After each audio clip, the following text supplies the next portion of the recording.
Hello everyone, welcome back to the channel. So today I'm going to tell you how to set app lock in Vivo Y19.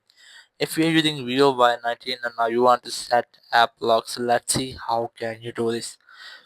So let me tell you that your phone has its own app lock. So let's see how can you enable it. You just have to open iManager app in your phone, and here just tap on utility tools, and here you'll get the app encryption option. Just tap on it, and then you have to enter password as I have already created one. You can easily use your fingerprint for this, and here you will get your app lock. You can easily enable app lock for different apps as I have enabled for these four apps. So now just go and open the app, and here this one app is which I have encrypted or locked. Just tap on it, and after that this type interface will appear. You have to use your password or fingerprint authentication to open the app.